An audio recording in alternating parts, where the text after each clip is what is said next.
ಕೋಗಿಲು ನಿರಾಶ್ರಿತರಿಗೆ ಇಂದು ಹೊಸ ಮನೆ ಸಿಗುವಂತ ಭಾಗ್ಯ ಸಿಗುವಂತ ಎಲ್ಲಾ ಲಕ್ಷಣಗಳು ಕೂಡ ಕಾಣಿಸ್ತಾ ಇರುವಂತದ್ದು. ಡಿಸಿಎಂ ಡಿಕೆಶಿ ಭೇಟಿಯಾಗಿದ್ದಾರೆ ಸಚಿವ ಜಮೀರ್ ಅಹಮದ್. ಕೋಗಿಲು ನಿರಾಶ್ರಿತರಿಗೆ ಇಂದು ಹೊಸ ಮನೆ ಭಾಗ್ಯ ಸಿಗುತ್ತಾ?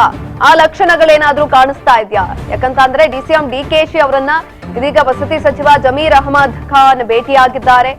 ಸದಾಶಿವನಗರದಲ್ಲಿರುವಂತಹ ಡಿಸಿಎಂ ಡಿಕೆಶಿ ನಿವಾಸದಲ್ಲಿ ಭೇಟಿಯಾಗಿರುವಂತದ್ದು. ನಿವಾಸಿಗಳಿಗೆ ಮನೆಗಳ ಹಂಚಿಕೆ ಬಗ್ಗೆ ಚರ್ಚೆ ನಡೆಯುವ ಸಲುವಾಗಿ ಭೇಟಿಯನ್ನ ಮಾಡಿದ್ದಾರೆ. ಚರ್ಚೆಯನ್ನ ಕೂಡ ನಡೆಸುವಂತಹ ಸಲುವಾಗಿ ಇದೀಗ ಡಿಸಿಎಂ ಡಿಕೆಶಿ ಅವರನ್ನ ಭೇಟಿ ಮಾಡಿರುವಂತದ್ದು. ಕೋಗಿಲು ನಿರಾಶ್ರಿತರಿಗೆ ಹೊಸ ಮನೆ ಭಾಗ್ಯವನ್ನ ಕರುಣಿಸುವ ನಿಟ್ಟಿನಲ್ಲಿ ಚರ್ಚೆಯನ್ನ ಮಾಡೋದಕ್ಕೆ ಇದೀಗ ಡಿಸಿಎಂ ಡಿಕೆಶಿ ಅವರನ್ನ ಸಚಿವ ಜಮೀರ್ ಅಹಮದ್ ಖಾನ್ ಭೇಟಿಯಾಗಿದ್ದಾರೆ. ಈಗಾಗಲೇ ಆ ಒಂದು ಪ್ರದೇಶಕ್ಕೆ ಸಚಿವ ಜಮೀರ್ ಅಹಮದ್ ಖಾನ್ ಭೇಟಿಯನ್ನ ಕೂಡ ಕೊಟ್ಟಿದ್ರು. ಅವರೆಲ್ಲರಿಗೂ ಕೂಡ ನಿರಾಶ್ರಿತರಿಗೆ ಭರವಸೆಯನ್ನ ಕೂಡ ಕೊಟ್ಟು ಬಂದಿದ್ರು. ಯಾವುದೇ ಕಾರಣಕ್ಕೂ ಕೂಡ ನಿಮಗೆ ಅನ್ಯಾಯ ಆಗಲ್ಲ, ಪುನರ್ವಸತಿಯನ್ನ ಕಲ್ಪಿಸಿ ಕೊಡುವ ನಿಟ್ಟಿನಲ್ಲಿ ನಾನು ಮಾತನಾಡ್ತೇನೆ. ಡಿಸಿಎಂ ಡಿಕೆಶಿ ಅವರೊಟ್ಟಿಗೂ ಮಾತನಾಡ್ತೀನಿ, ಸಿಎಂ ಸಿದ್ದರಾಮಯ್ಯನವರೊಟ್ಟಿಗೂ ಮಾತನಾಡ್ತೀನಿ. ಜೊತೆಯಲ್ಲಿ ನಿಮಗೆ ಪುನರ್ವಸತಿಯನ್ನ ಕಲ್ಪಿಸಿ ಕೊಡುವ ನಿಟ್ಟಿನಲ್ಲಿ ಎಲ್ಲಾ ರೀತಿಯಲ್ಲೂ ಕೂಡ ಕಾರ್ಯಗಳನ್ನ ಆರಂಭ ಮಾಡ್ತೀವಿ ಅನ್ನುವ ನಿಟ್ಟಿನಲ್ಲಿ ಸಚಿವ ಜಮೀರ್ ಅಹಮದ್ ಖಾನ್ ಮಾತುಕತೆಯನ್ನ ಕೂಡ ನಡೆಸಿ ಅವರಿಗೆ ಭರವಸೆಯನ್ನ ಕೂಡ ಕೊಟ್ಟು ಬಂದಿದ್ರು. ಇದೀಗ ಸದಾಶಿವನಗರದಲ್ಲಿರುವಂತಹ ಡಿಸಿಎಂ ಡಿಕೆಶಿ ನಿವಾಸದಲ್ಲಿ ಸಚಿವ ಜಮೀರ್ ಅಹಮದ್ ಖಾನ್ ಭೇಟಿಯನ್ನ ಮಾಡಿರುವಂತದ್ದು ಡಿಸಿಎಂ ಡಿಕೆಶಿ ಅವರನ್ನ.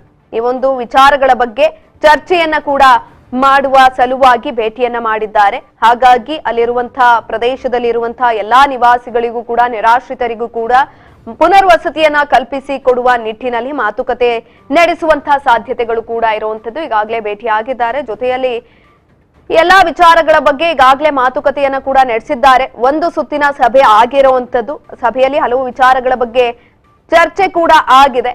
ಇದೀಗ ಮತ್ತೊಮ್ಮೆ ಡಿಸಿಎಂ ಡಿಕೆಶಿ ಅವರನ್ನ ಭೇಟಿ ಮಾಡಿದ್ದಾರೆ. ವಸತಿ ಸಚಿವ ಜಮೀರ್ ಅಹಮದ್ ಖಾನ್ ಡಿಸಿಎಂ ಡಿಕೆಶಿ ಅವರನ್ನ ಭೇಟಿ ಮಾಡಿರುವಂತದ್ದು.